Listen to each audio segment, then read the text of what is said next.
All right, let's do it live on a Tuesday edition of the program. Merely Bo, the great Z. How you living, buddy?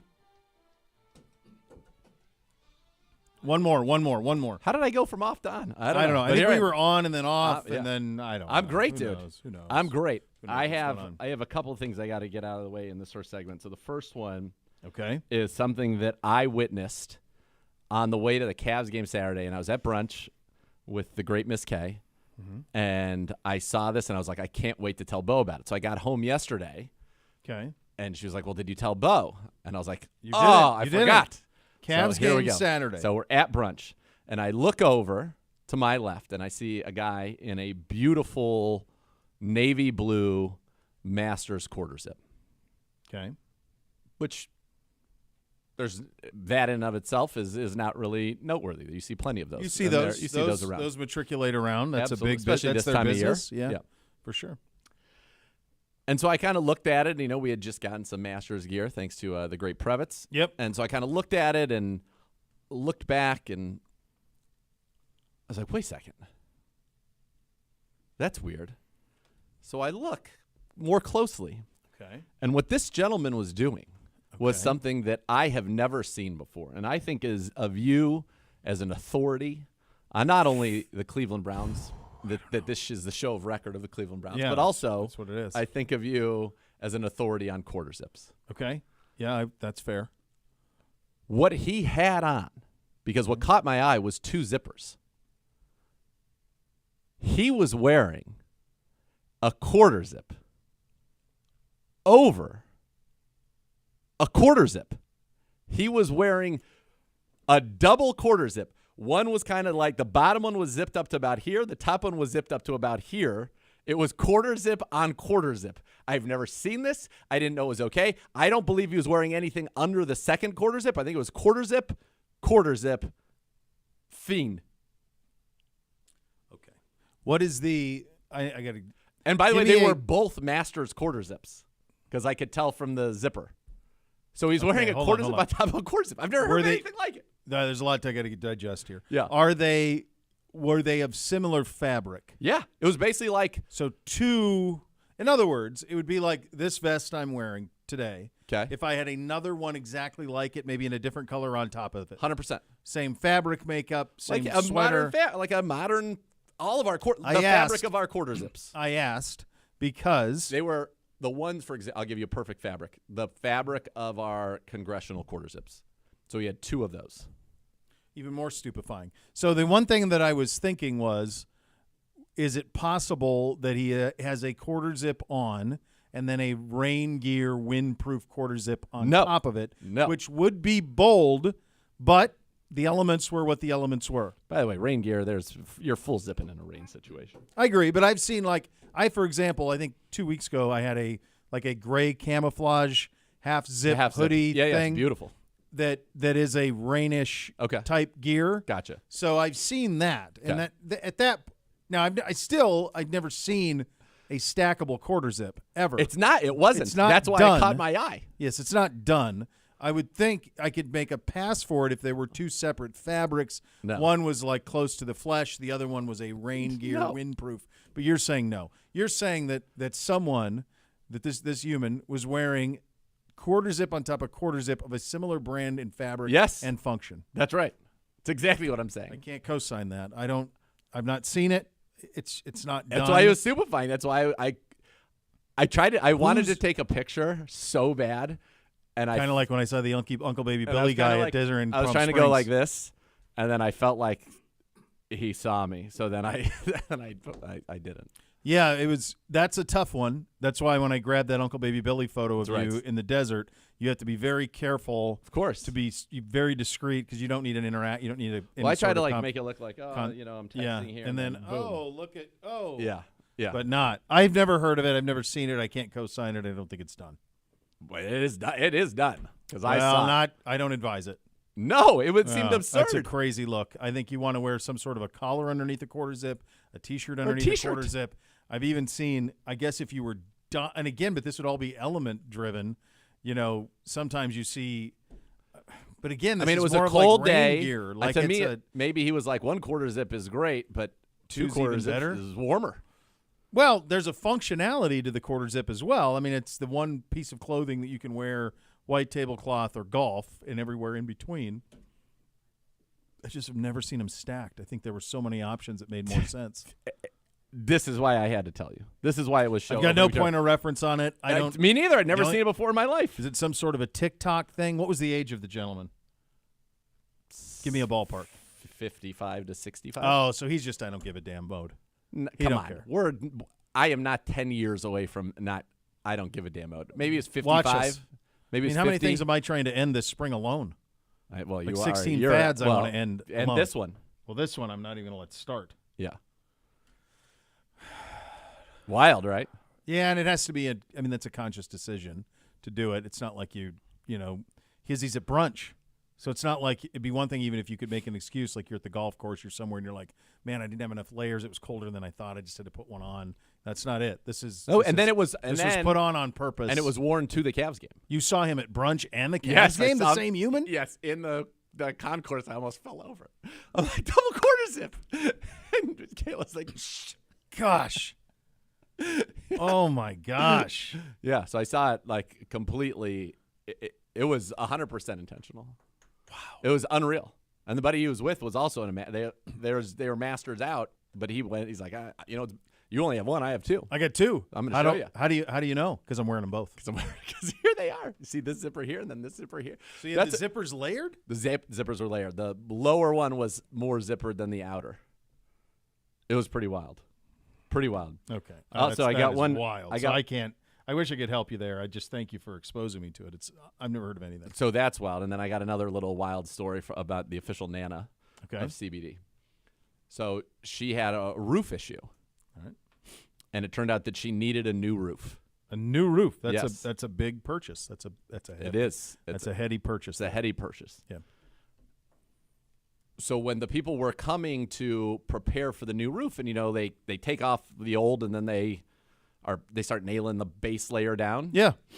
Well, in my mom's house, which was built many moons ago, I would imagine, and I've never heard of this. I don't know if you've ever heard of this. None of us have ever heard of it, I don't think. Her ceiling and the underside of the roof, which in logic makes sense, but I think there are many layers between the two in reality in construction, were the same. So she's sitting there, and all of a sudden, nails all through her ceiling. So she doesn't have a layer of insulation or drywall between her ceiling and the wooden roof. That's right. Whoa. So now we have like multiple crises, right? Not only do we need a roof, the way that we're doing this is not tenable, and we're going to need a new ceiling because now there are hundreds of nails that have stuck through the ceiling. I mean, what? Okay, right? Through nobody's fault of their own. Okay. Now, the good news is, and this is actually my buddy Herb Schoen helped her out.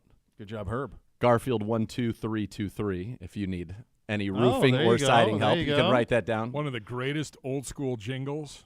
Oh my God, that's what they say. You're known for Garfield our jingles, but you'll love our 323. That's great. Give Absolutely. He knew it. He was ready. Yeah, give with the jingle right away. Yeah, even a bigger payoff. So that's my buddy, the Big H. So he comes in and takes care of my mom, the Big H. and solves this. Fixed it. She gets first of all, she gets a metal roof, which she's all jazzed about. Yeah, that's last you forever. And then he came in and they put up. They had to kind of drywall, but not drywall. They actually put wood where the nails were. They couldn't get those nails back out. No. So they had to build a new ceiling like a few inches down. Yeah. And repaint it and the whole thing. And so she was very pleased. But for a while there, she was in complete crisis. And this was coming on the heels. So she wasn't out anticipating nails. Nobody was. Nails coming through. The roofers are like, we've never seen this 100 billion roofs. Yeah. It's never happened. Now this is very common in barns. Well, this is where I grew up. Like when I would barn. I've re-roofed several of those in my time. And when you would shoot through, they would go through the wood underneath the roof in a barn. Yeah, but typically not this a is domicile. a home. No, not a domicile. Yeah, this is coming on the heels of her having her pipe that burst underneath her kitchen floor. It's been it's been a tough stretch. Yeah, but the Look, Big H got the took Big it. H. Yeah. What's that jingle again, Gibbe? Garfield 1, 2, 3, 2, 3. It's great. Dude, I'm telling you. Jingles at the ready. It was. It's literally one of the. God. It was like every Indians game on like Channel 19 or 43 back in the day. That spot was like in every break. That is great. There you go. Gibbe knows. So that's who took care of Nana. That's one of the greatest like ad jingles probably in this area. It's a top 10 maybe. That's great. It says right here. The recall. We're recognized for our jingle, but we're known because we care. I love That's it. a quote from the Big H himself. That's great. That's fantastic. That's unreal. That's a lot to take in. That's a lot to take Double in there. quarter zips, nails through roofs, cats and dogs living together. It's all happening. Perfect. An hour and 50 minutes left. Let's go. Let's go. Eye on the prize. Only an hour and 48. had, we got you 12 already. We had a big one. Yesterday, Bootsy was selected to speak to do the Pledge of Allegiance at the school. Oh, board. my goodness. I'm so proud of him. There was you would. I've shown you the images. There are principals in my there were. Yeah. It's always funny when I see him, like when he goes to school, it's usually in jersey and shorts or something like that. But then when he's doing any sort of official business, and I call anything that's like this as official business. This is official business. Then you're talking about, then we're buttoned up. We're in a khaki. He Is looks there a phenomenal. blazer? No blazer. He was in a buttoned up and a khaki. The hair is off the face entirely. I'd like him in the next time we get one of these. Yeah. I'd like a blazer with a pocket square shirt, button down, no tie. Well, I think it's he's going to wear a tie for the First Communion, so that's coming up in a couple weeks. But he will be pocket squared and ready for that. First Communion's coming up in a couple weeks. Yeah, it's a big one. That's a huge one. Well, last one. This is it. We've already done the other two, so this is it. Oh man. So is there a Festivus after the communion?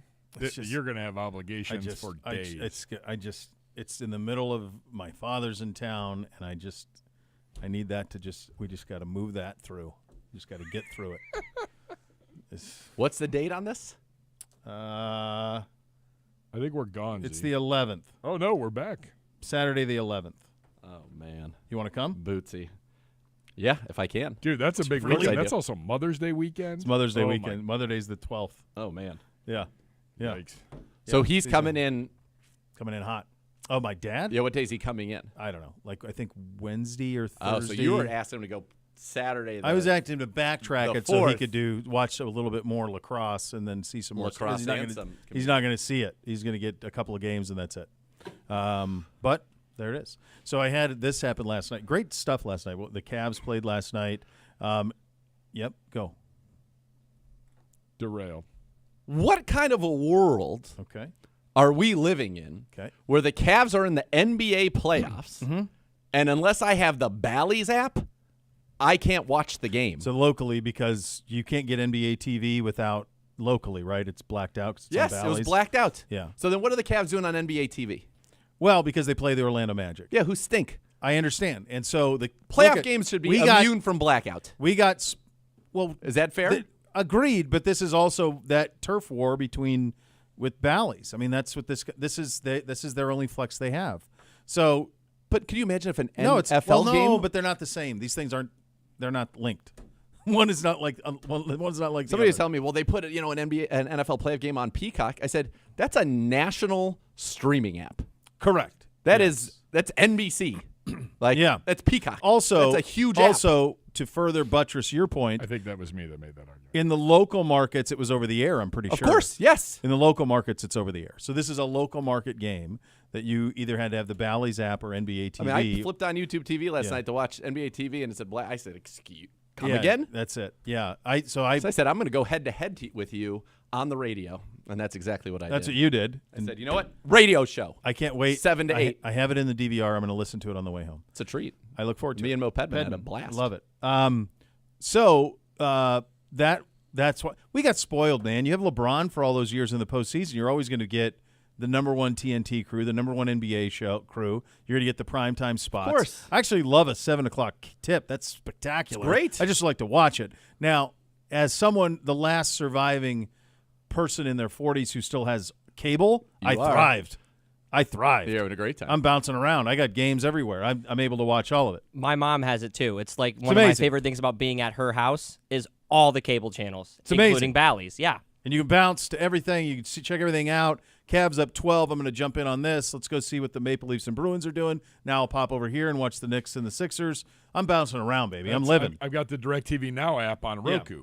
It's got the little sports function. You just go to the sports. Yeah.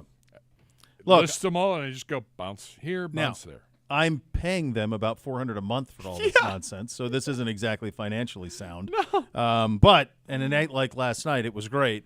And so this game was not very interesting. Our game, no, because they don't have a chance. They're took terrible. Care of business. Yeah. Step on the throat and let's finish this off. They're not good. This should be a sweep. I heard Donovan Mitchell last night post game talking about how that shouldn't have happened in the fourth, where the last 7 minutes where they cut it to whatever. And I'm thinking, but then the next 2 possessions, he just went to the rack twice and scored. Yeah, right. It was just a formality, like let's go get buckets, and there was How never are a they chance the Orlando 5 was going seed? to win. I don't understand, because I think a lot of the teams in the NBA are disinterested in the regular season. So they were a try-hard team who was they able were to a try-hard young team, hustling around. Teams. They have nice young talent. Well, the Ben Carroll's a Embiid good injury kept the Sixers out of the top 5. So you that got to helped a be little able bit. to shoot but like the Pacers are way more talented than they are. They're the complete, but they don't play any play defense, no defense. so they lost in the opposite way that the they would have been a much more entertaining dance partner for the first round of the playoffs. I'll tell you that much. Yeah, it is everyone's just kind of looking at Boston, right? Yes. That's kind of it. So it's tough. The Knicks are good. Yeah, they're fun. They'd be better if they had Randall. Of course. But they Knicks were clutch fan last thinking night. that they'd won the NBA Finals last night. They've had so little. It's second game, buddy. Here's what the Knicks and the Maple Leafs are like the same operation. They're like the meccas for their sport. Yep. They've got one championship forever ago. Anytime they have any sort of modicum of success, people go nuts for it. And so it was the same thing, and those things were actually going on. So our game, I had lost interest in a little bit because it was kind of over. But I flipped over, and I was watching when the Knicks came back from 5 down with 30 seconds to play, scored 6 points in 13 seconds a clock. Yep. Hit 2 threes to go up 1 and then end up winning it. And then the Leafs held on in the third. Austin Matthews, who scored 69 goals this year, had a breakaway to win it 3-2. So while this was all going on, and we had the Cavs on another TV, we were all in the basement, which is rare. We were done with all the lacrosse and all the practices, and the boys were they play this game with Buddy where he has a football in his mouth, and they try to knock it out and chase him around the basement, and they keep score somehow, like they just created a game. And so They're chasing him around, and they're doing all of this. And as this is happening, I'm in the sectional, and my wife comes downstairs, and she can still bring it. She's still got it. Kid's still got a fastball. So she comes downstairs. There's a specific type of pant that I enjoy her in. Okay? So she comes over and sits next to me as if it's like 10 o'clock at night. Just cozies right on. And I don't even know what's going on. I'm watching the games. The kids are bouncing around. So she cozies up next to me, and I grab her backside without any thought to it. NBC goes, "Oh, God, Dad. You grabbed Mom's yacht." I go, He said he did not. Yeah, I swear to God. Because she goes, "I don't even know what that is." I said, "I don't either." So I don't even know what I've done. It was all subconscious. Okay. None of it This happens to me all the time, by the way. Well, I figured you would live this because your children are older, and so they're more aware. NBC's my oldest. They're He's more 12. direct. They're more direct. So this is the first time that this has happened. It was totally subconscious. I didn't even realize what I had done right away. Yeah. God bless the kid. He was so embarrassed, beat red, like crying, laughing so hard he could hardly contain himself. I didn't realize even what I had done right away. My wife, until this morning when we talked about it, didn't realize what I had done. No point of reference. I didn't know what that meant. We got to work on that grip strength. She was unaware. Well, no, but it's just like a natural. Of course, what you do. You know what I mean? Like it's Yes. just a natural It's thing. like saying hello. Go ahead and give that a Google when you get home. You'll Okay, be pleasantly so- surprised. I did. Okay. I did. I was not. I don't think he knows what it means. Well, he knows what it means. He doesn't know that. He doesn't know what the acronym is. That he would want to be saying that. He doesn't about know his what mom. the acronym is. He doesn't know because I've heard him say it a lot, and I don't know what it means. But he refers to it as almost anything with like a girlfriend or anything. Like if they look good, he says that. And I'm like, so this morning I figured out what it was. And we're gonna have a little talk about what the acronym means. Yeah. Because I think his entire age group is using it incorrectly.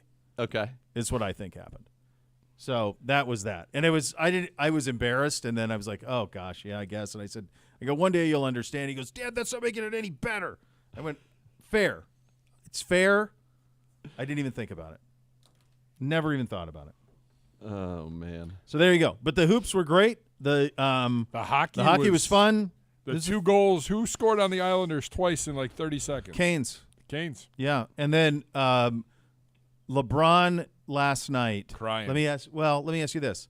Does he ever win another playoff series? Now, he's age 40. Series. And he was great. He was great. Anthony Davis was great. They played as perfectly as you can play it in the first 2 games, and they lost them both. They were up 20 in the third in the game last night, and Denver got them. Denver's way too good, way too deep. They have no chance in hell. It reminded me very much of the J.R. Smith at the end of Game 1 of the finals here, where it was like LeBron put all of that into it, and it was like if they had won that game, they had a puncher's chance. Yep. If L.A. would have won one of the 2 games in Denver, they put all in it. Yep. But they didn't. Now I think it's over in 4 or 5, and it's cooked. Be shocked if it gets to 5 games, honestly. I think they're probably going to get swept because it feels like at any point Denver can go on a 15-0 run in their sleep. Yeah. But Jamal Murray hit a shot over Anthony Davis. It was, it's a contested shot. He just hit a shot. But I'm curious, do you think he ever wins another series? He's 40. Series, yes. How? That team is not I think if he great. I don't They know. have I don't two stars. I don't know that he wins one with the Lakers. Okay, so this is why I don't think he's going to win one because I don't think he can ever leave there. You know he's going to come home No. for one last run. I don't. He's 40. It'd be great. He's 40. I would love it, obviously, and if you put him on this team with the rest of these guys, if he were to come without having to give anything up, yeah, that would be crazy. But at the same time, he's going to live the rest of his life in Los Angeles. I don't think that he can bail. He's basically put them in this situation that they're in with the roster that it is. He's not a great GM. He forced the Anthony Davis thing when they didn't need to. They gave up all those assets. He's not a great when GM. they didn't. They could have waited. Yep. Until he became a true free agent. They didn't. So it's they could have. They had that Brandon Ingram was in that trade. All those first-round picks were in that deal. Yep. They could have just held firm and waited. They didn't. And I just don't know. He's lived the rest of his life in Los Angeles. Can he really leave the Lakers? I don't think he can. I think the only place he could leave the Lakers for is here. And then go back to L.A.? Not if he wants to be a Laker legend. Does he want to be a Laker legend? I think it matters. Yeah, sure. He's never. What's his Lakers He's never going to resume? be. He's never going to be Kobe Magic. What's his Lakers resume? He won a title, and they've been relevant for. Didn't he only win the years. title in the bubble? Yes. It's still a title. Still a they hung a title. banner. What do you? That sounds like a Gibby look out of you. It's not a Gibby. That was. I like It was several 7-game series. They I won of them. course. Was he twice it was on under the something last rules of night? the time, but that felt Coming to my side very today. not like an NBA playoffs. Well, if you're going to do that, though, then you almost have to do that with all of the things that were contested at that time. Yeah, but at least you had people, some number of. Now in our game in Pittsburgh, which felt very weird. they and had didn't people feel in real. some of the people in the finals. They brought in people for the finals. Remember, there was Like, how many? I don't know, a couple hundred people, but that was that whole time. So if you do that, then the Dodgers didn't win the World Series. The Lakers didn't win the NBA. I don't even remember who won the NHL that year, because they did a bubble too. Yeah.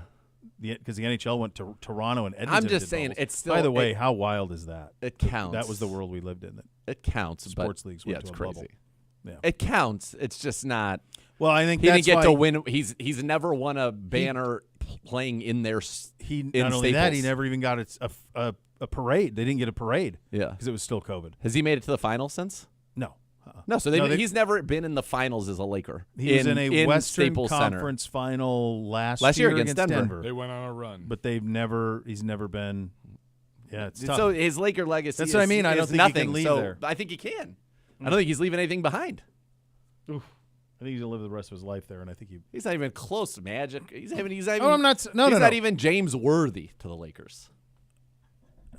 I don't know. I don't know if that's our old bias or if they're recently. I don't know. I mean, I'm Worthy was my guy, but I don't know. I don't know how it. He broke the NBA all-time scoring record there. They were. Built on- You got to remember they were drifting on nothing.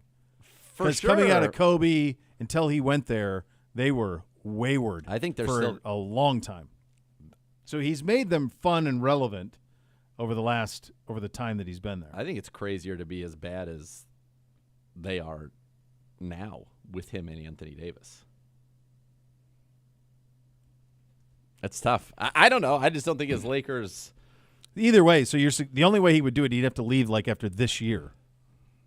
And I'll and take that him. would be it. I'll I take would him too. back. It'd be great to have him. I guarantee you wouldn't be. Gibby, playing would you welcome him back? Of course he would. You would not be playing on NBA TV at 7:00 Well, there you go. with LeBron James to bring it full circle. Yeah. Would you draft? I'd draft Bronny if you needed to. No. I hope for the kid's sake that doesn't happen. No. Like, would you want your father, 18-year-old, with the yoke of Pedro overlooking everything you did in your first years of professional? Later Here's on the in thing the that show, I've by the realized way, that on the they- rundown, we're going to talk about father and son relationships because I believe the Harrison family might have a little toxic relationship going on. Okay. There's a little tease for what's to come. These NBA teams that go, what are they, 13 deep? Do they go? Is it Yeah. 13? Yeah, but they only play 7. Exactly. So you want to? Who cares if he's the 13th guy on your team? You have dudes who sit every single game. No. I'm saying from the kid's perspective. I don't know that he's getting into the NBA any otherwise. No, I don't know, but I don't know that he needs to. Like, he's obviously more than taken I think care it'd of. I'm probably sure be he fun wants to to, go but and like, make some layups. yeah, Maybe get in some I don't know that garbage you time. want. I don't know that I would want to share a locker room with my father. Correct. Like, we all think of the Ken Griffey Jr., Ken Griffey Sr. thing. Like, that's the one that we think That's of. the Nirvana. Yeah, but there's a lot to that Of too. course. Yeah. What the hell happened to you, Uno? This Seriously. is sad. This is sad. It's a disgrace is what it is. Is there controversy? No, wait, we had a mental. They fell apart mentally when going got tough. Yeah, I don't, there? No, this is my synopsis. Oh, I don't think any. I've been given a blow controversy. by blow. Just. I mean, it was a really good game. What was the score at halftime? 29-12. And you lost. good guys. Good guys. Yeah. Yeah. It was just not our second half. We just lost all the momentum Turnovers. really quickly. Yeah. Turnovers. They had a turnover on downs. The turnover They on had the downs- ball at the 7 with Oh no my timeouts God. left at the opponent's 7 with 7 seconds to go with a Oh, score to no. win the game. And unfortunately, for some reason, they got checked it down to the 6, got tackled, and clock ran out. They didn't even throw it in the end zone. So I just think they got You blew it, they got boy. frazzled. Yeah. Oh no, Uno. Not This good. was the rival, and you can have it, but you have him by the throat. 29-12. And you had a 2-point conversion to tie in overtime. I didn't hear that part. What happened on that play? We just threw it in completion. Just couldn't get anybody open, and Corey had to force something because he was under pressure, and we just couldn't get open for him. So you're up 29-12. Did they begin the second half with the ball? I believe that they did. And then I they would think so, scored. yeah. So 29-19.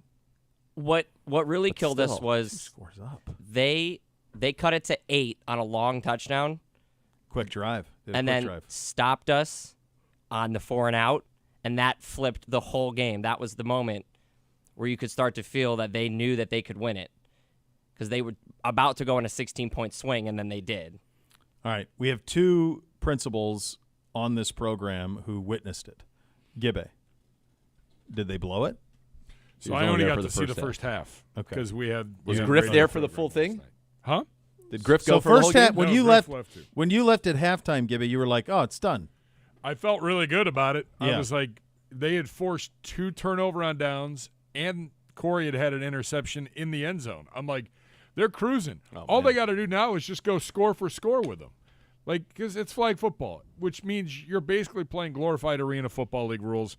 It's score, score, score, score. So as long as you keep scoring, everything will be fine. So about 7:30, I'm like, I haven't heard anything. I sent a text. I'm like, I don't feel good about this that I haven't heard anything. Like, we should be raising banners. I should be getting a text where the party's at tonight. Nothing. And they look good. They were cruising on all cylinders. I think when you play a co-ed flag football league, Sure. it comes down to the female play, and they had 2 outstanding females on their team. Uno did. Why is that? Because you have to guard. You have to Their play. Well, touchdowns it's- are worth more. Oh, their so- touchdowns are worth more. Yeah. Oh, baby. And you have to go to them every 3 plays. They have to Oh be my involved. If you have Oh my you have gosh. female, like both teams last night, probably they might have the best females in the building from a course. Well, player that would do standpoint. it. That does That's it. all you needed. That's what you need. Yeah. My in college, what I would do, there was a intramural men's, and then there was intramural co-ed basketball. Yep. And the co-ed basketball, my freshman year, I was dating a girl on the basketball team, and the divorce was amicable.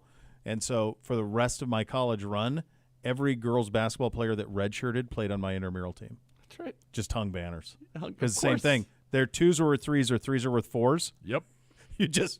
And the girls, they don't miss. Correct. No, they're very skilled. Easy. Yeah. Oh, I'm heartbroken.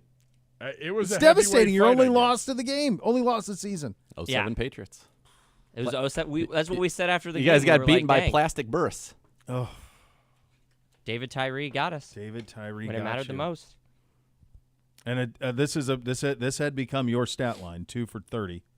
Yeah, it's just That's the really- classic. That's the classic Uno Classic stat line. Uno. One in front of the fans, one they were gone. So how for. many touchdowns did you finish with? You scored in the first week. I scored I mean- 3 touchdowns on the season. Yeah, Yeah, and 2 were the first game, I would right? I would Yeah. say with your sprinting prowess, that is an underachieving season for you. It feels like Deshaun Maybe you Jackson were wasn't used. properly That's utilized. it. I don't know that you were used correctly. I was able to evaluate the talent in person last night. Oh, God. Go. Here we go. My pen Uno, is out. my piece of advice is Okay. the quarterback was looking at you. QB looking. You were busy running the route and not looking at the quarterback. So, well, now Find the that's open receiver. an anti-NFL view because his. So you're telling me that You their want him to run with his situation. eyes on the you want him to quarterback? have his eyes on the quarterback? What I'm seeing is this. Uno, because you guys had told him earlier in the year, run the long routes. Yeah. You're the No, he sprinter, said run the- drags. Yeah, what crossers? We want Okay. crossers, drags. Crossers, drags, deeps. But yeah. the way their team played wasn't necessarily that. If he goes 6 yards and just turns around, he's wide open and no one's within 5 All right. yards of him. Are you given a route to run every snap? Oh, it's just freewheeling? That's Oh my gosh! so. My one piece of advice is All right. This is find the open area and just sit down sure. in it for yeah. flag. Here's all right. We ran one play, by the way, the whole season, and it was in overtime to tie it or to get within tying it. It was the first Okay. play. All right. We ran a screen pass to Riley, the only play we drew up. You and I should have coached this. Yes. You got to have You got to have some plays. You got to have some sort of hand signals. Yes, of course. You got to have some routes. You I can't had you can't live in full- a even like my kids, like they have a huddle or they signal routes. When the I was quarterbacks. You have to in Georgia and we were making our run when you to the probably States, played here, you probably I had Of course you plays, had but I had like when we I had like a flippable. Sure. I had probably 40. We had 40 plays. Yeah. The very least, I got to know what routes you're running. Of course. I can't be in a situation where I'm just waiting for you to stop And try to running. anticipate. Anticipate the route. Yeah, let's mind meld. Okay. So now I think this league needs an overhaul. Yeah. That's what my takeaway from this is, that we've got to have I think some routes. things are going to be changing Yeah. for the next season. Apparently There's one there was- other thing that I'd like to say. Go ahead. Oh man. This is a flag football league. Uh-oh, here we go. Okay. Here comes Soapbox Gibbe. Here we right. go. No. There's a lot. The intensity Yeah. for a flag football game. Yeah. I understand the magnitude that there's a championship at stake. Sure. There is a trophy, as I found out last night. Okay. You're not playing in the Super Bowl. Oh, I disagree already. This is if you're a competitor I think and it's- you have a lot of ex-college athletes, this You're is in a where they get to NFL compete, and it's an NFL building. You're in a facility. This I is think exactly He's why, mad that since people I are too ripped intense. and shredded my ACL I'm like, and MCL, I'm like, I You're don't out. need to play. You're I out. don't need to I'm done. deal with this. I'm done. Too intense. You can't be too intense in a competitive situation. Yes, I think yes, so. you can. Actually, you can. Not be. for a chipper. I believe Dan Murphy still has some scars from like a cleat where he got cleated in the back. Well, No that's names, please. violence. That's not Well, that was an- competitive nature. But Yeah. 100% that was like in competitive nature. Well, it's not ballet. It's not Yeah, flag you're gonna- ballet. I am aware, I but think- how do you have a mark up your back? This happened last night? No. Oh, Wait, years who ago. marked Murph? Who marked Murph? No names, please. So Murph was on the ground and this person stepped on him? Basically tackled in flag football. Well, come on. that's That- too much. And I think we're That's getting a there were moments You last have night. to play by the rules Throw the of the flag. game. There should be officiating. How There many were officials. How many flags do you wear? Is it 2 or 3? 2 flags. So, okay, one thing I would say that if you want to eliminate any sort of physicality in it, or the most you can, you got to go to a 3-flag system because then you won't have 1, 2, 2 3. and then one in the back. Then Not in the front. No. No. Then you get the Definitely not. Giat comment from my son. No, you've got to have it in the back, and I think you've got to have then that eliminates any sort of like trying to grab to slow to grab a flag. Are the flags adhered by Velcro or pops? Pops. The one thing that's tough on that is sometimes people will wrap the pop to make it harder It's to pull. illegal. It's a flag. illegal, but it's hard to pay attention to. Oh, I'm on it. I think I'm a fan of Velcro flags. Those are the best They ones. fall I think. off sometimes, though. Yeah, but then just get the new one. I mean, that's just because of wear and tear. That's but old like, Velcro. I almost feel like every year, if you get a new set of Velcro, you'll be fine. Yeah, That's the way to do it. I like it. All right, I think we've covered a lot. Next level is next. Kidding. We have a uniform drop. Oh, baby, do we? What are we doing? The good news for them, though, is that they've got third locked up. Like We'll get into they it. might even be second for a couple of their things, so we can make some cases. I will just say this about it. I've never seen anything quite like it. The H-Town is We'll- such a we'll- debacle. We'll get to it coming up next. We're off and running. Cleveland Browns Daily, 850 ESPN Cleveland.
The Rolling Stones Hackney Diamond Sewer, Saturday, June 15th, Cleveland Browns Stadium. Tickets are on sale now. Visit clevelandbrownsstadium.com/Rolling Stones for more information on that. So the by the way, the full range of these uniforms, there's been parts of them that have leaked out from Houston for a while, but the full range was actually accidentally leaked last night on Detroit television. Did you guys see this? I did not. So they're setting up for the draft up there, and they were like doing a live shot of like how the setting up is going, and the camera panned on a live shot and shot the full set because they have them set up there. Yep. Right? So Yep. that's how it happened. I think once it's just stupefying to me that the Adams family owns light blue in the NFL. I don't Well, they understand don't. it. The Chargers have a nice light blue. I understand it. And even this H-Town blue isn't Oilers blue. It's slightly darker. But they could not apparently wear a light blue jersey. And in That's fact, the word? well, I'm doing the reading on this right now. Like University of Houston, remember they wore those last year, and then this Adams family shut those down and said no. I don't necessarily understand if the Houston Chronicle's got a story on it about why this happened this way. I understand like she does not want to give. I don't understand why she doesn't. So the NFL NFL should step in and just give them the Oilers if they would have wanted it. But apparently, and I'm just catching up on all of this. So the Texans knew that this was going to be ill-received and then put out seems to like the it. media, Yeah. look, this is... So this is John Lopez, who does sports down there in Houston, Sports Talk Radio. He says, don't get it twisted. Amy Adams Strunk is pretty uncompromising, is a petty, uncompromising conniver. She lurks. She's obsessed with all things Houston for reasons that don't make a lot of sense. She's vindictive. She's bitter. Just like her dad, she could have been a hero in Houston. She could have erased bad memories in her hometown by just holding on to an old grudge. Instead, she is today what she's always been, her father's daughter. Yes, this is uniform related, and I will explain. And then they link to a Houston Chronicle story about how the NFL steps in to stop any sort of view of it. So I knew that there was a lot of that, and they're very specific about it, about owning the Oilers. I knew that part. I knew that there was pettiness and bitterness dating back to him not getting a new stadium, Bud Adams when he left and went to Nashville. All of those things I knew. But I did not understand. My hunch is that the Texans must have went so far. That's why they don't have a light blue jersey. My thinking was that if they went with a navy helmet, they'd be okay. But they didn't even go with a light blue jersey. It's piping only. Honestly, the crazy thing about the third one, the alternate one that is the H-Town blue, they really look like the Titans because they have a navy blue hat and they have light blue pinstriping and they have red. They actually look more like the Titans than the Oilers. Okay, they're terrible. Let me try to understand. We're suggesting that they could not have put together a uniform that was as follows: a white helmet with the Texans' current logo, with the part that is navy on the current logo, being this Light blue. H-Town That light this blue. blue that they are using right now. That H-Town blue, yeah. Okay, so white lid, that striping, that their current logo, but with that part that's navy Sure. in the H-Town blue. A white uniform, Okay. H-Town blue numbers and name. Yep. White pants, H-Town blue stripe with probably red and H-Town blue in the middle. Yeah. Like red, white, H-Town blue, white, red, striping. Why can H-Town blue face mask on the white lid? Yeah. Why couldn't they do that? I'm not going to act like I'm the authority on this. But doesn't absolutely. doesn't that feel but like it a better appears, of course, it's better. compromise? This is a total fail. But it's the thing I don't understand. I would have done something like that. But all of the reading that I'm doing on this, it appears that they wanted to be nowhere near it. And they didn't because this doesn't have any in it at all. It's terrible. It's awful. That one is brutal. I happen to think their whites are pretty good. I think that's the best of the group. Yeah. Agreed. So the other thing I've never seen before is 3 uniforms, of which none are linked. Every single one of them is different. They're not a uniform. Right. The white one has the horns on it, and it's pretty clean. I actually think the white one with the blue is pretty good. Then the home one has the logo on the sleeve. Then they have the red one, which I actually think the red helmet's pretty cool with Very the nice. horns. I actually like that. I think like only it'd be like the Eagles and the Vikings, the only ones that have that kind of look. I guess the Rams do.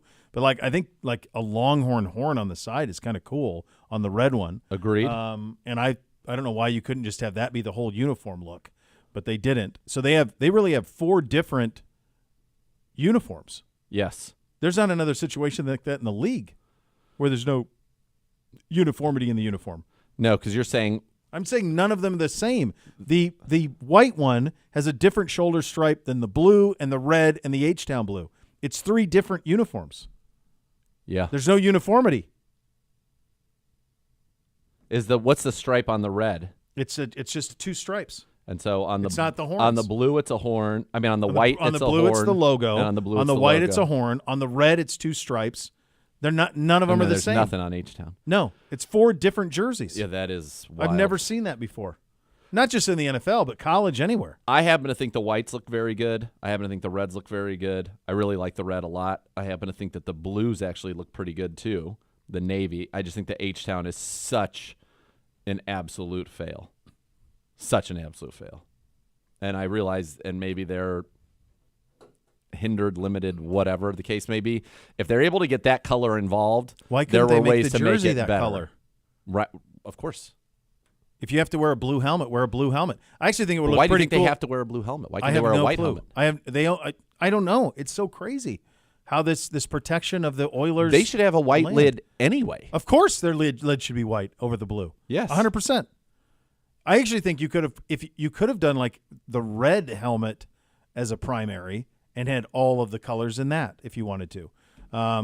But it's a very strange thing. I've never seen this before. They and should again, they don't have like a classic uniform because they don't own the course. Oilers. So there's nothing like you can go back to and go, that's the way they should look because they don't have it. Even the logo that they have on the shoulder of the H-Town blue, if you put a white hat and threw that logo on, I think that would have been fine. You didn't maybe need to do the whole thing in that blue, but that right there, if that was on the helmet, if it was a white lid, that on the helmet, Yes. with the I think that would have That'd been been fine. fine. Yeah. And then a white jersey. Yes, they don't With- need another navy. No. It needed to be a white jersey with If you couldn't the do the baby light blue. blue. Yeah. Or with the H, but they're allowed to have this H-Town blue and somehow associated with the uniform. I don't know. It's man. wild. It's a wild thing to do. And Roger honestly, Goodell should be like, no, the H looks like a baseball H It's to terrible. me. It's what it looks it's like. awful. The H is horrific. Yeah. No, I think it's pretty bombed. So they're calling it candy blue. They have all sorts of different numbers they're trying to, or that they can go with this blue. I don't understand it. I don't know. The white one's the best, I think, for sure. The traditional uniform just looks plain them. I don't understand how you don't have. I don't understand how the Adams family owns light blue in Houston. It's ridiculous. Like, would they have put in something in there? Like, that'd be like if the NFL allowed Modell to have the power to say you could have a new team in Cleveland, but you can't use orange and brown. What?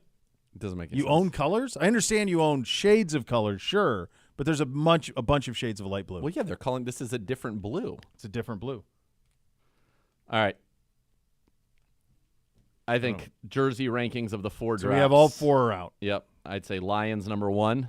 by a mile. Lions are my favorite. Well, Jets are fine, but I think the Lions. Lions 1. The Lions did everything you should do in a uniform set. Yep. Right? Yep. Modern version of a traditional, right? Looks the part, looks exactly like the Lions. An old school throwback, and then one that you're trying something fresh. Love it. The black with the blue Crushed helmet, it. which is beautiful. Yep. Crushed it. The Jets, solid. Modern, Very take on the solid. sack exchange. You got a Disappointed, no Namath, but fine. beautiful black. Namath should be a one-off. Yep. Texans, I have 3rd, and there's a gap between 1 and 2, a gap between 2 and 3, because I like 3 of their uniforms a lot. I really like the red with that. I kind of think I that just should, think that should be it. their helmet. I agree. I think that helmet's actually cool with the horn on it. Just have that red helmet with the horn on it as the logo, and do the red one, a white one, and the H-Town blue. Do those 3. Yep. That's it. Yep. And then 4th So here's the is deal. Denver. But the problem is with Denver, if it was the They have throwbacks, one that's perfect. if that was what they did, they'd be right at the top with the Lions. Yeah. Then you'd be perfect if they'd done that. Their regular ones are horrific. Can you imagine, like, and you went through it twice with us, like the process with the Texans where you end up with 4 different looks? I mean, That I've never heard of. Never Never. college, pro, anything. I've never seen that. That's like Oregon. But that's all the same template. The jersey's the same. It's just different variations of the Colors color. and- The striping's the same. I've never seen. Different striping, different shoulders. Yeah, I've never seen that like that before. All right, now a couple other things around the league. Andy Reid gets paid. Highest paid coach in the league. Brent Veach gets taken care of as well. President Mark Donovan. The Chiefs have won a lot, and so those riches will be shared amongst that. Matt Ryan officially announces retirement as a Falcon. So that happened as well. They want to know, does he have a Hall of Fame case? I don't think. MVP, which is tough because he did win the MVP. But no, I don't think so, would be my guess. I'm thinking the thing that's going to happen with these quarterbacks, let me pose this to you. How are we going to statistically put these quarterbacks in this era into perspective? It's going to be tough, but you're going to have to judge them based on what they were versus their peers. Right? I mean, that's me. That's what I would say. MVP means that at least for 1 year he was the best. So that carries a little weight. 4-time Pro Bowler, 1-time first-team All-Pro. Mm-hmm. I mean, he's only a 4-time Pro Bowler. Like, that's wild to me. Never led the league in passing, never led the league in passing touchdowns. His best year, 2016, though, he was the MVP. Quarterback rating of 117, 4,944 yards, 38 touchdowns, 7 picks. I mean, he's very good. 66% passing, 381 touchdowns, 183 picks, career rating of 93.6. Ryan or Stafford? I think Stafford. Stafford, just a 2-time Pro Bowler. That's wild. That's something. He won a Super Bowl. He did. So this Pro Football Reference Hall of Fame monitor has him, average Hall of Fame quarterback's 103. It has him at 106, which means they think that he would get, according to their little thing, he would get in. So this is what they do. For quarterbacks, Super Bowl losses times 1.25. The player debuted in 1980 or later. Any passing yards over 40,000 get minimized. Passing touchdowns over 250 get minimized. If they debuted before, it's stuff over. You had to be over 25,000. So they have changed it. So Stafford's only a 79 on that list. That's his hall. So then Matt Ryan would be, I think, is empirically better. Yeah. So they, like, just so people have an understanding, you said he's 106 is what you said on that? Yeah, that Pro Football, the Hall of Fame monitor. Yeah, Brady's 263, Manning's 257, Rodgers 192, Steve Young 111. 106 is like 12th.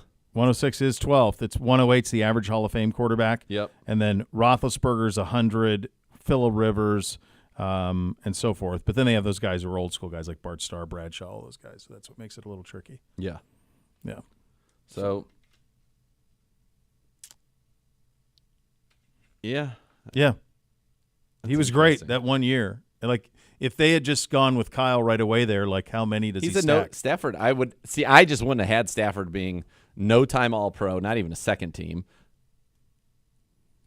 Matt Ryan does have a better career from that regard. Well, he's got that MVP, which gives him that. Yeah. And the other thing is what is a little odd that Stafford didn't have more Pro Bowls. It is surprised odd. He didn't have more Pro Bowls. And he's 10 games under 500 for his career. Yeah. A lot of Detroit. Bad. So Matt Ryan, 124 and 109. I'm curious to see where, like, Phillip Rivers comes out on this, because those are Phillip the ones. Rivers is 98.06. So Matt Ryan is considerably better in their estimation. Yes, correct. Yep. Speaking of quarterbacks, the Bengals bringing back exclusive rights free agent Jake Browning. So you have that as well. He will back them up. He's very competent in that. He was great last year. All right, coming up next. AB coming up next with Z. You have that to look forward to. You listen to Cleveland Browns Daily on 850 ESPN Cleveland.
Hey, Bo here for my great friends at the James B. Beam Distilling Company. Some say that rye whiskey is having a moment. Overholt has been having a moment for over 200 years. The legacy continues today with A. Overholt.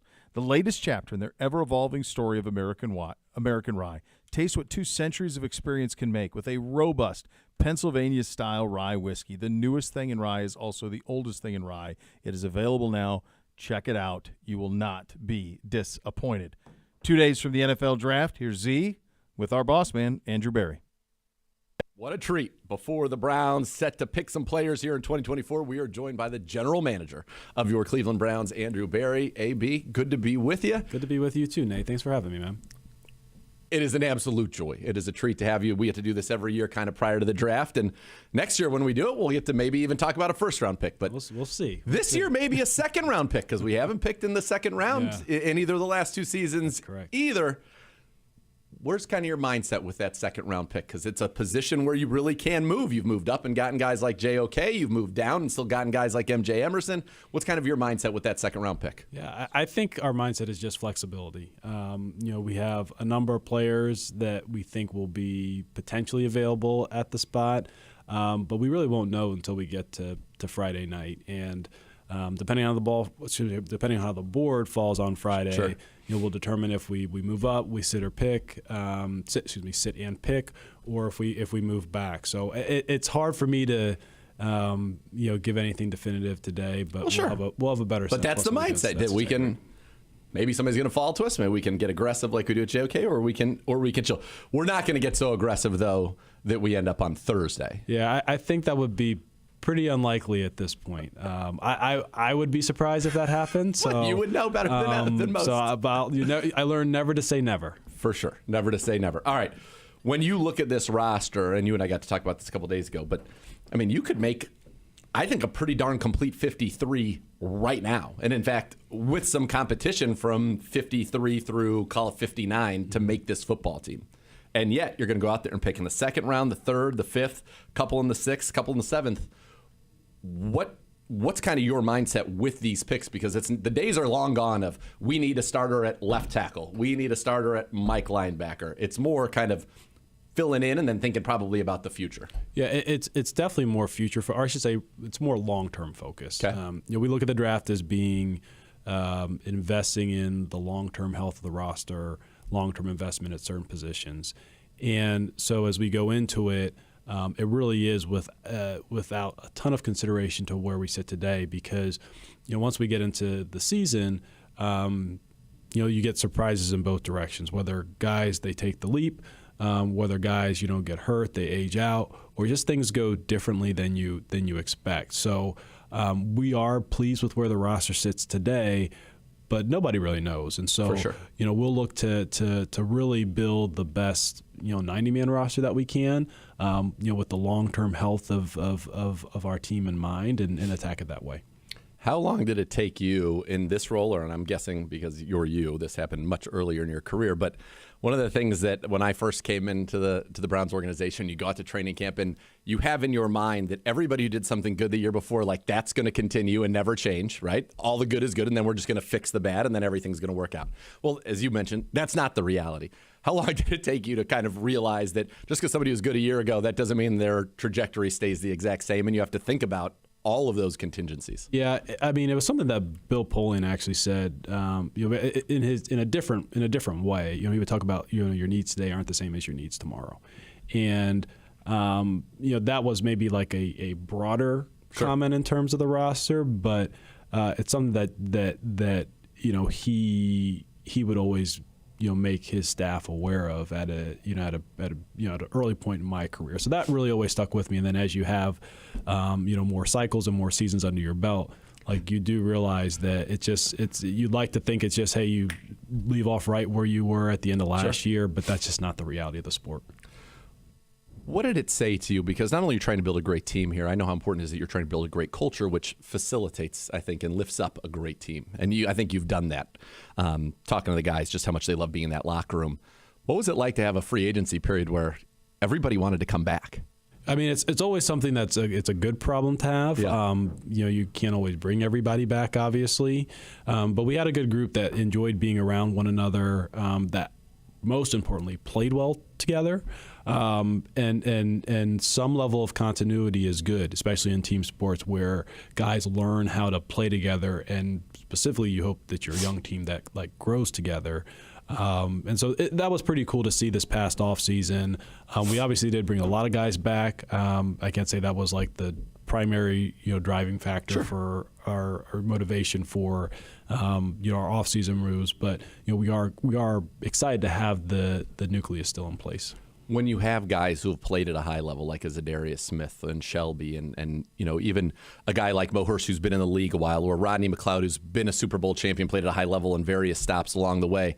When guys who have been around the league and seen other locker rooms and been a part of other cultures and other teams that have had success, but they're like, no, this is where I want to be. Does that at least maybe in the back of your mind say, we're doing something right in terms of what we're trying to build from a culture standpoint? Yeah, I mean, I think you always want to have positive feedback from your players, but I think probably the biggest proof in the pudding is winning at the end of the day, because that's really our primary goal. And certainly how you come together as a team plays a role in that. But at the same time, like, we don't want to have a good culture and not lose a bunch of games. So like, that's really what's at the forefront of our minds. Yeah, and hopefully that, as we say, kind of buoys everything there. We talked about the roster offseason. If you want to talk about some of the additions, anybody that kind of jumped out to you that you were very excited to add in, I can tell you from the people I talked to, Jordan Hicks was a really impressive guy. So Jordan, he fills a similar role to what Anthony Walker did for us a number of years ago. Jordan, he's a seasoned, experienced, Mike linebacker for us. He knows the ins and outs of the particular scheme that we run. Jim crossed over with him in Philly. He was leaving when I was going in Philly, but he made his lasting imprint. And he's just an athletic, instinctive linebacker. That's what we call like the chief fix-it officer on the field. Yep. He's so sharp cerebrally, and then provides leadership along the way that we felt like he was a really nice veteran to supplement our defense. So you added him kind of as the big piece there defensively. Offensively, it was the trade once again. Jerry Jeudy comes in, a first-round talent, great route runner, separator. I know that's one of the things you like about him. How did that present itself? I know you guys were kind of on the trail for a little while, and then how do you see him kind of fitting in? Yeah, I think with Jerry, he's a player who's got speed, separation ability. He can create with the ball in his hands, and then he can play outside and inside. So he allows you offensively to create mismatch in a diverse set of ways, along with complementing the rest of our skill group. And really how it came about was largely how all these things come about. We're pretty active in the trade market. We're constantly making calls, constantly doing research. Be honest, like going into the combine, that wasn't really on our radar, although we knew it, in maybe past off season, it's something that we at least checked in on, but it really wasn't on our radar going into the combine. So it came together, I'd say, relatively quickly. Once we knew that there was a potential for him to be available, and it was just the right fit for us and was the right fit for Denver, and we're glad he's here. Can you give us a little peek behind the curtain? Like, how does that happen? Are you out at St. Elmo's and in comes, from Denver, and they're like, "Hey, he's still interested in Jeudy"? It really ends up becoming a function of regular trade calls I make, or the combine's easy because everyone's in one spot. It may be part of conversations. Usually when the workouts are going between breaks, teams or GMs are going to each other's suites and everything just to talk roster. And so I think we were actually right next to Denver during the combine, so we just came up with that just with conversation with George. So all of a sudden, then you're like, okay, all right, I'm happy. I'm interested. Yeah, do a little bit of work with it. Yeah, and then here Jerry Jeudy is. So that's exciting. Listen, it's a weapons league, and you've talked about how you're so focused on the trenches, but also very cognizant of the fact that weapons are needed. You go get him. You've invested some draft picks and receivers as well. What can you tell us about David Bell, who I thought played very well against Cincinnati in that season finale, and then Cedric Tillman, a couple of third-rounders from the last few years? Yeah, so David, our staff calls him Mr. Reliable. He's probably, especially in this offense, where we'll probably see an expansion of the use of choice routes. He's very smart, good decision maker with those, and has very reliable hands. So he's a little bit like a quarterback's safety blanket. Bigger body receiver who's a really good separator, and has strong hands. I think we all saw him take off in the second half of last year. So we're really excited about him and what he can add to the offense and that group in general, just because when we build our skill group, we want skill sets that complement one another. Sure, we'd love to have an Amari Cooper who can really kind of do a little bit of everything. But absent using a high amount of resources on the position, we really look more for specific skill sets that can do specific roles within the offense. So that's kind of your receiver room. I feel pretty good about it now with Amari, Jerry Jeudy, Elijah Moore, the two young guys, and some more I'm sure who are going to be competing as it goes on. Yeah, we do feel good about that group. It's got to play out. We believe in having as much competition across the different rooms as possible, but we do feel like we have a number of individuals that bring something unique to the table.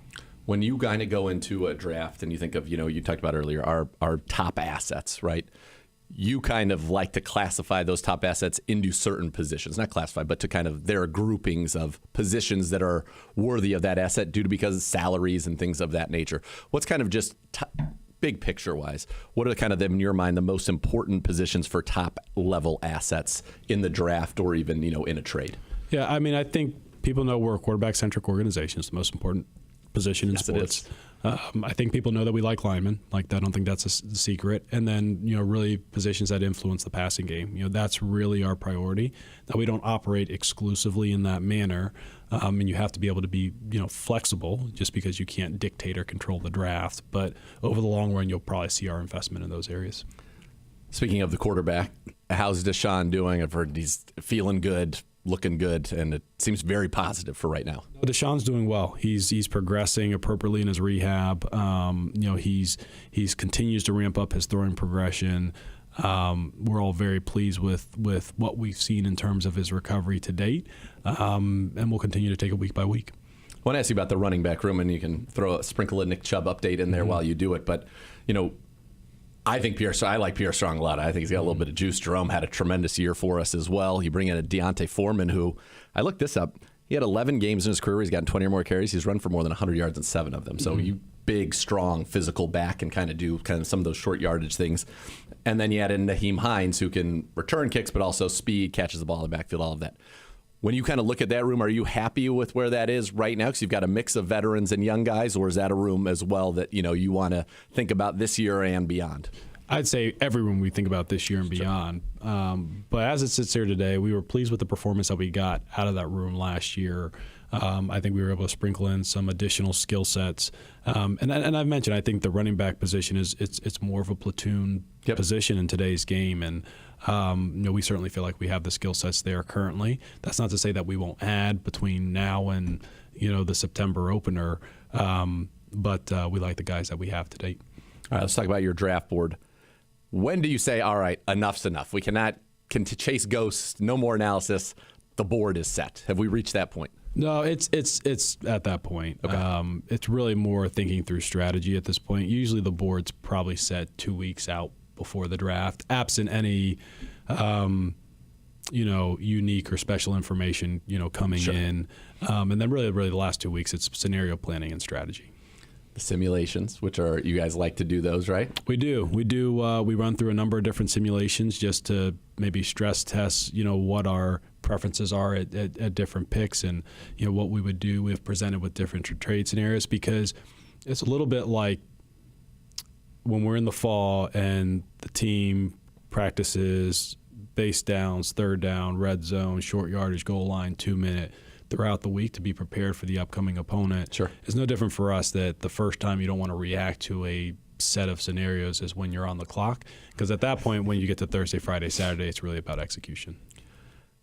In that, once your board's kind of set, and you can talk as much or as little as you want about this, but I know part of it is kind of, there is some information sharing where you're able to kind of gauge what's maybe the perception of a guy that you like or maybe don't like. Perhaps it's putting that out there as well, but how does that really kind of work? And is it a certain group of people you trust that trust you, that you guys are able to kind of look at things in the same way? Most of our talks stay internal. That's not to say that, if you have a mentor like Howie or, a friend like Kwesi, where you may bounce something off of them when you're not maybe in the same market for a specific position. But most of the work is really done internally. How excited are you for this? 'Cause I know you're probably like, hurry up, let's get it going. It's definitely been hurry up and wait time for a little bit. So we're kind of ready to go. We've spent enough time talking through scenarios and talking through prospects that We're ready to go this weekend.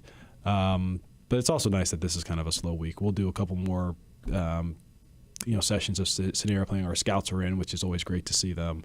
But we are ready to go. In those scenarios, do you ever let somebody else be the one that has to make that decision just to kind of see how they handle those type of situations?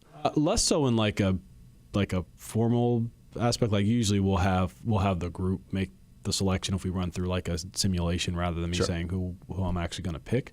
But it really is more like dress rehearsal practice. So we try and make it as realistic as possible. If you can say fill in the blank after this draft, it will be a success in your mind. Maximize our resources. Simple as that. Whatever that looks like, whether that's trades, player selections, you name it, it's really just about maximizing your resources. Well, we're excited to see you maximize our resources, AB. Thank you so much for the time and best of luck. Thank you, Nate. And thank you, Nate. Good job on that. Coming up next, Marvin Harrison Sr. And which college programs have the most draft picks in NFL history? We will attempt to guess the stats. You're listening to Cleveland Browns Daily on 850 ESPN Cleveland.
Be part of one of the most passionate fan base in the NFL. Join Next Gen STM, presented by Ticketmaster.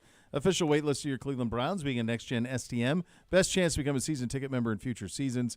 Visit clevelandbrowns.com/nextgenstm to reserve your spot today. Things have been very quiet out of the Marvin Harrison Jr. front, really, since their season ended. He has done next to nothing. He hasn't tested nothing. I did have somebody from PFF I was talking to this morning who said, I love how everyone's making a big deal about how fast he runs a 40. There's literally GPS tracking that shows him consistently running over 20 miles an hour all over the field. He'll be more than fine. He also said that he was his favorite receiver prospect. He put him in the category with Julio Jones and A.J. Green and those type of guys in terms of what he can be. He's quite good. He's quite good, yep. Here is this was from Marty Smith of ESPN, and this is his old man. So Marvin his old Harrison man's Sr., involved, right? the youngster's involved, Okay. Marty's involved. It is a very Okay. eye-opening All right. little segment. Let's go. Let's have a listen.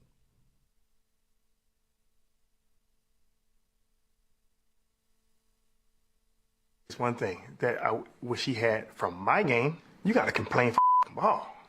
You got to complain. Monday morning, if I have 5 catches, 70 yards, we can't do nothing else till we have a meeting because I'm not getting the ball. That's it. Throw me the ball, period. Be a bigger diva. That's the advice for your kid. Be the bigger diva. That's pretty good. Yeah. I asked him what he would do if he were you, and his answer was, I would go in there and say, give me the ball. Straight up. To what degree have you started to demand the football more? I mean, not much, really. Exactly. Not much. And I have a different level of expectations for my kid. I expect him to win every one-on-one. I expect him to get open every play. So my expectations are right where they need to be. What do you believe your ceiling is? My goal is to be the best receiver at every play. What does greatness look like for you? My dad. All right, I'm conflicted because not on. Whatever. So this kid is the hardest working dude they've ever had come through there. I mean, he's. And when you say that, you say Well, that I'm with saying great it. authority. I'm saying it emphatically. Like they have never had anybody who spends more time in the facility during their time there than him. Like Jug's machine there's some machine they have down there. I don't even know if we have one that they have down there. Okay. That's the state of the art Jug's machine thing that they have, and he is on it constantly, all the way through spring practice. He's there all day. That's all he does. So he's got this work ethic. He's a model citizen in terms of how he's handled himself throughout. So obviously the dad played a part in getting him to what he is. Yep. And that work ethic and all of it. But then that comes out of the dad's mouth, and I think I understand what he means, but like I also don't. So I'm conflicted on what to make of that. Yeah, that didn't sound joyous to me. That didn't sound No. like a joyous situation for him. His expectations are. It feels like a little bit of a yoke that he's under. He clearly, I think, has the benefit, as many of us do, to say, okay, this is what my dad did that I like. This is what maybe I want to do differently, and he seems pretty resolute in that he's doing it. So I say kudos to Junior. In the 3 years that he was in Columbus, I never heard from the dad. Well, Yep. and he might have had some periods of time where he could have an argument about not getting the ball enough. Sure. Or not, Yeah. not making enough plays. There's no question.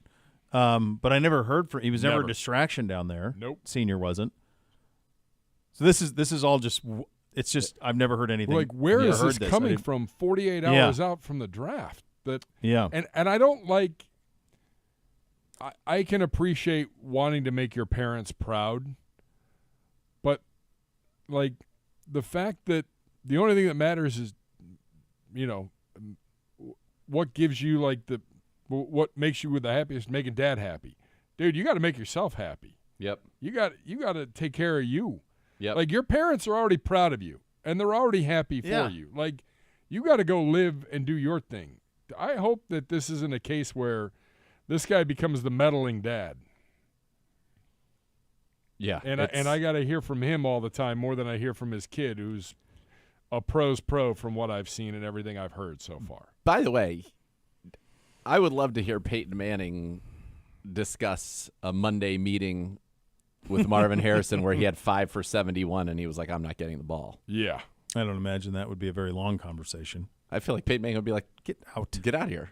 Yeah. He seemed pretty adamant that he did it, like from a pretty tough guy perspective. You never heard anything from him as a player, though, too, because he wasn't. You never heard anything from him as a player. No. He's one of the most anonymous superstars ever. Like, there was never complaining about the ball or complaining about anything. Like, But it must have. But maybe it happened behind the scenes, or maybe he feels like he doesn't get the respect that he's had earned because of the way that he went about his business, and the receivers who get talked about more from that era were the more boisterous ones. Yeah. I don't know. I don't know. It was just it was something. Uno was like, "Hey, have you seen this?" And I'm like, "Nope, I haven't seen this." And then I heard it, and I'm like, "This doesn't make any sense for what he was at Ohio State." No. Nor would his dad. Yeah. I mean, his dad didn't do any of that stuff at Ohio. I mean, there's nothing. All right, little guess the stats time. Yeah, Uno put this together. All right, go ahead. All right, I wrote down 10 schools. I got 10. All right, so this was actually going to be a Griff fact of the day, but we thought it would be more fun if you guys tried to guess the top 10 colleges with the most NFL draft picks in the history of the NFL draft. So I've got the list here of the 10. Where do you guys want to start? What are your first I'm not going to try to do an order. I'm going to just throw That's fine. a name out. 1, 2, 3, 4, 5, 6, 7. Let me get a couple more. So NFL, you got the thing that's tricky here is the NFL. You got to time it up with the NFL. How long the NFL's been in existence? 4, 9. All right. I'm relatively No, that's no. Okay. I got 11. All right, I'll do 11 as well. But that's cheating. All right. I mean, there's 4 that are no-brainer in the top 10. That's lock, stock, and they're the 4 winning. They are the Mount Rushmore college football programs, and that's Ohio State, USC, Oklahoma, and USC.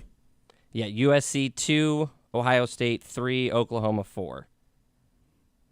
Ohio USC State 3, 2. Oklahoma what? Oklahoma was 4. And what was USC was what? 2. And what was Alabama? Alabama is tied for 5th. 5th. Okay. Okay, so Notre Dame is 1. I have Notre Dame is 1. I have Notre Dame on here. Okay. And that's mostly really old school. All right. The first 5 I wrote down are those 5. Those were You've got 5 5, of but there's 6. also another one tied for 5th. I have Georgia. So I think tied for 5th, I'm going to go Pennsylvania State. Pennsylvania State is 6th. Georgia is 9th. Okay, Georgia's not. I did not have Penn State. So Penn State 6th. Yeah. I have Georgia. I'm going to go Michigan I have Michigan. 5th. Michigan is tied for 5th with Alabama. Yep, Okay. that makes sense. Okay. So you have 7 and 8 left. Georgia's 9th. Okay, so I would say Texas. I have Texas. Texas is 13th. Wow. Okay. So the way this is written on here from this, because there's a tie for 5th. Yeah, I got you. There's not a full 10. Yeah, the 10th place team is technically Georgia, but they're listed as 9th on here because of the tie. Okay. So if you guys So want to now this is where it gets tricky because you say, like, for example, the 2 that I think would be very high on this list, but it would have to be an incredible amount in a short period of time are Miami and Florida State. So I have Miami, but not Florida State. So, but I don't think that the problem is the league's been around too long, and those weren't programs of consequence in the 50s and 60s. Miami is 12th. Yeah. Okay. And FSU's nowhere? Florida State not in the top 20. Okay. Okay. All right. All right. So you need The an other old one I school. wrote down Auburn. Auburn is 19th. Okay. LSU, Clemson. I don't think Clemson would have enough. LSU maybe. LSU number 7. LSU. All right, I got them. Clemson, nothing. Clemson, no, I don't see them. Okay. So then we're So is missing it one. We're missing one. UCLA. It's got to be it's got to be a Southern. I don't think it's UCLA. Would it be? Who am I missing? Who are we missing in the South? Florida or Tennessee? Tennessee. Tennessee is 11th. Florida. Florida is it. They are 8th. Gators. So that's the top 10 with a tie at 5. The 11th team was Nebraska. They're right there Yeah. as well. So the only one So- I didn't have was I didn't have UF. I didn't know have that- Florida. Yeah. Did they? What I think would be really interesting on this. So Bill Connolly, ESPN, put together. You know, he has that SP Plus thing where he ranks like quality of your team every year. And so he did this going back to World War II, and it is all of the teams that we are just mentioning here. Like, it's all the same teams. And basically the one that's had the best program since World War II is Oklahoma. Number 2 was Alabama. Number 3 was Ohio State. USC was actually not in the top 10. But if you change the war as a metric point to Vietnam, well, then USC's in. Yep. Because basically what happens, the 40s and the 50s, and that's how Notre Dame's number 1 on this, because in those days they poured guys into football. 40s, 50s, 60s, 70s, that's their run. But from I think about my kid's lifetime, Notre Dame's never really been a serious program. They played for a national title, but then they get drilled, or they make. But they've the sent playoff plenty and of get people drilled. to the league. Sure, but not as many as like Miami and Florida State have in the last 25 years. Right. Not close. Since the year 2000. So Notre Dame is only in first place by 2 picks. They're ahead of USC by 2. So that could change flip. within the next couple of years. What's their lead on Ohio State? So Ohio State has 485. Notre Dame has 525. So they Oh, got they them got a by long ways. quite a bit still. Okay. The problem is right now USC and Notre Dame are pretty similar Yeah. as programs. So I don't know that. It'll be interesting to see throughout the weekend if this list changes. Yeah, yeah. The other thing, what else is pretty interesting? Give me that 1 through 10 again. Notre Dame, Notre Dame. USC, Ohio State, Oklahoma, Michigan, and Alabama tied. Mm-hmm. Then Penn State, LSU, Florida, Georgia. Okay. So here's what's amazing. All of those programs are in great shape right now. Every one of them. They're all playoff teams in the college football playoff next year, or will be vying for it. Yeah. Except for Florida. Florida's down. Penn State. Yeah, they should be. I mean, they went Allen 10-2 just has to last take a year. step. Yeah. No, it's all there. That's what's crazy about college football. Like, the teams that were great then are mostly great now. It's really hard to crack that code. That was fun. Good job out of you guys. All right, we get your Griff fact of the day. In addition to that, Jake Trotter with who the Browns could be looking at early in this year's draft and what his specific position of need could be. We'll get to it coming up next. Cleveland Browns Daily, 850 ESPN Cleveland.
All right, we'll get to Jake and his thoughts on what the Browns could do in the draft. Before we do, time for the Griff Fact of the Day. Fact of the day, fact of the day, fact of the day. It's the Griff Fact of the Day. Since the Common Draft era, which started in 1967, we have only seen 2 years where a running back has not gone in the first round. And if this draft goes the way most experts expect, this will be the 3rd year which we have not seen a running back go in the first round since 1967.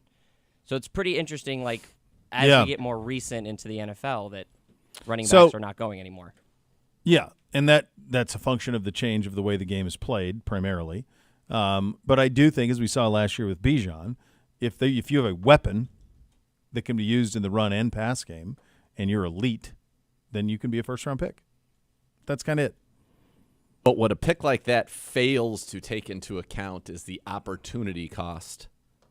And this is why the Falcons weren't a serious organization. Here's the thing. You draft Bijan Robinson, 8th overall. You are immediately making him a top 5-ish paid running back in the NFL. Mm-hmm. Whereas if you were to draft a quarterback or you were to draft a wide receiver, they are not even in the top 20, 30 at their position. Right. And so you're actually, the money saved relative to the position is massive. Yes. So drafting a running back, it really doesn't make a whole lot of sense. And you heard Andrew Berry earlier in his comments to me say, he thinks of the running back position as much more of a committee position. We've been spoiled by Nick Chubb, but that's the reality of it. And for a much smaller price tag, you can put together a pretty good room. I think you look at our room now this year, and let's say that we don't know what Nick Chubb's status is going to be. Yeah. You've got Jerome Ford, you've got Pierre Strong, you got Naheem Hines, and then you have Deontay Foreman. Deontay Foreman can be that hammer that Kareem Hunt was, with probably a little more juice at this point in their respective careers. Hines is a very good catcher out of the backfield.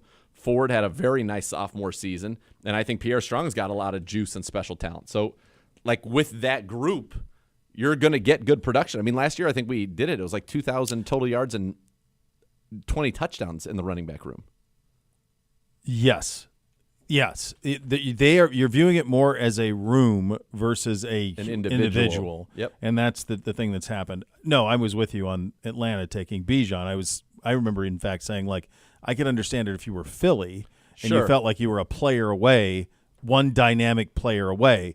An example, and you're not having to pay the quarterback at the time. I don't think they had done the Jalen Hurts deal yet. Yep. But even the 49ers, with what they did with Christian McCaffrey, you can do that when you're not paying the quarterback, and you feel like McCaffrey's the difference between you playing in a Super Bowl or not. 100%. And the versatility of McCaffrey allows for that. But like a hammer. By the way, there aren't hammer running backs in the NFL. Yep. I mean, look at what Ohio State's doing. They went and got Quinshon Judkins, who's led the SEC in rushing the last 2 years. He's playing alongside Travion Henderson. Travion Henderson, a 5-star running out of high school. Yep. So they have 2 blue-chip running backs at Ohio State, both of which are going to the draft next year, second-rounders, both of which can play. So that's just kind of the way. What I'm more interested in is if there is something that happens at receiver that changes that. If there are just such a glut. Of receivers that you're like, boy, we don't need – if some of what's happened at the quarterback position or the running back position transfers over to receiver, is there such a glut of receivers coming in every year? So the question will be, are you willing to try to do what Minnesota did with Diggs and Justin Jefferson, and how repeatable is that? I don't know that. Yeah, I don't know. Or how bad you have to be to actually get a shot at one of these difference-making receivers, because at some point then teams are going to want to, if there is a depressed market, you're going to want these guys on their second contracts that you know are good in the NFL. Yes. Yeah. So. Yeah. It's just the position where it's just been flooded. Yep. In recent years of very, very capable guys. Jake Trotter has us taking a wide receiver early in this year's draft. Your thoughts?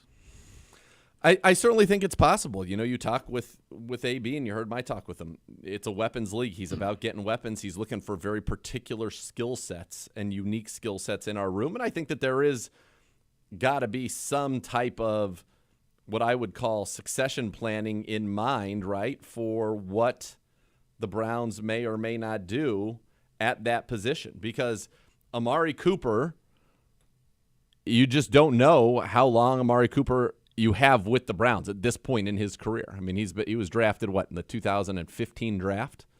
So he's approaching 10 years in the league.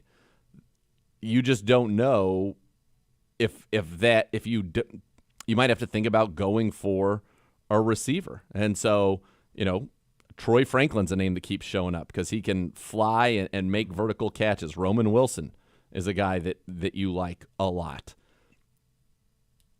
It feels like the receiver is maybe where they could go, and it goes back to this is our most premium draft asset.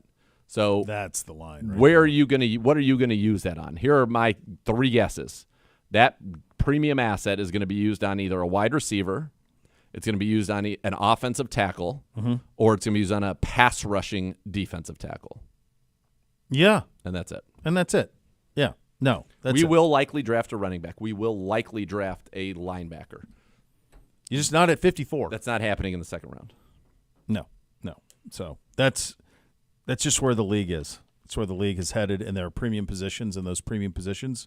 What was the last line he said? What AB said to you? Maximizing. So what would make this successful draft? And he said maximizing our resources. Maximizing our resources. Yeah. So maximizing the resources isn't off-ball linebacker or running back at 54. That's not. It's just not. That's not what it is. All right. Good job to you. Good job out of Jake. Good job out of Griff Stat of the day. Well done. So much more to come. Cleveland Browns Daily, 850 ESPN Cleveland.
All right, so boots on the ground in the Houston area on the new uniforms. Yep.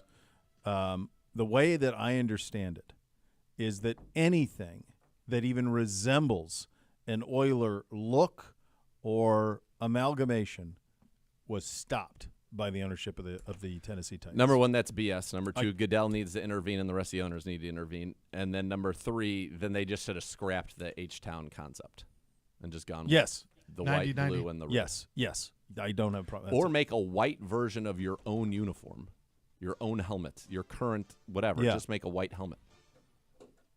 You can't own white helmets. They can't own a white helmet. No. I don't know. Maybe I think they could have gotten away with it's a white crazy helmet though, like the amount with of power that they. that logo, the blue face mask, white uniform, the number only being that color blue. So it doesn't seem like it. It seems like anything that even, which is wild. It shouldn't be allowed though. No, it should not It should be not be allowed allowed. that you own a color palette. Correct. That's nuts. It's not right. No, it's not. That's not fair. Come on now. That's not fair. Come on now. Let them wear those. That's just dirty. Let them wear those Oilers. Y'all just dirty. They're sitting on a golden goose. Next level is next. Thanks for listening. Cleveland Runs Daily 850 ESPN Cleveland.